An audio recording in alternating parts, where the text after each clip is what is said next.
কে আপনি? আমি আমি মেহের নিগার। ইউসুফ আমাকে এই নামেই ডাকেন। উনি কোথায়? উনি তো নেই। নেই? কোথায় গেছে? উনি ওনার দেশে গেছেন, কবে আসবে জানি না। ও আচ্ছা, আমি আসি। বসবেন না? না না, আচ্ছা উনি আসলে বলবেন না, থাক, কিছু বলতে হবে না।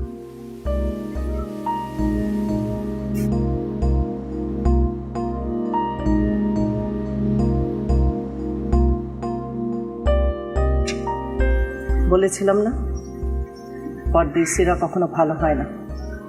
ক্ষণিকের মোহে পড়ে ভালোবাসার কথা বলে, তারপর চলে যায়। ও কোথাও চলে যায়নি মা, ওকে আমি ফিরিয়ে দিয়েছি। এই আমি, আর এই কষ্টেও। তোমার কথা ভাবলে তো হবে না। ও যদি সত্যিকারে ভালোবাসতো তোমাকে, তাহলে কখনোই তোমাকে যেতে দিত না, কেড়ে নিত। ও তোমার মেহফিলের সর্দারদের মতো না যে জোর করে আমাকে কেড়ে নিবে। হয়েছে, আর গীত গাইতে হবে না। আমি একটা সুযোগ দেব বলেছিলাম, দিয়েছি। এখন আমার কথা শোন।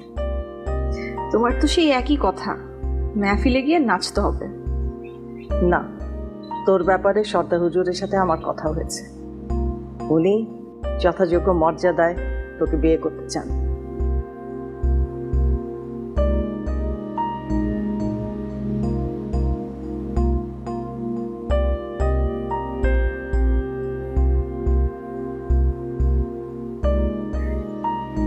বিয়ে করতে চায় আমাকে? হ্যাঁ, এখন তো 10 জনে হতে হলো না। সর্দার হুজুরের যে রংমহল আছে, ওখানেই তুই থাকবি। আমি শোনা মাত্রই তাকে কথা দিয়ে দিয়েছি। মা, তুমি এগুলা কি করছো? মা, কি করছো তুমি এগুলা? কেন করব না? এর থেকে ভালো প্রস্তাব হয়?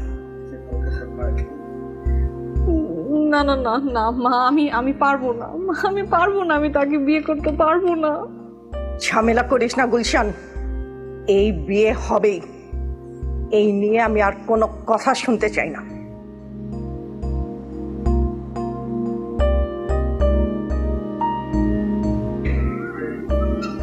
গুরুজি, গুরুজি,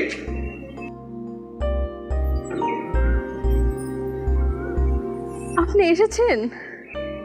হ্যাঁ স্বপ্ন, আমরা আমরা যুদ্ধে জিতেছি। আমি জানতাম আপনি যুদ্ধে জিতবেন।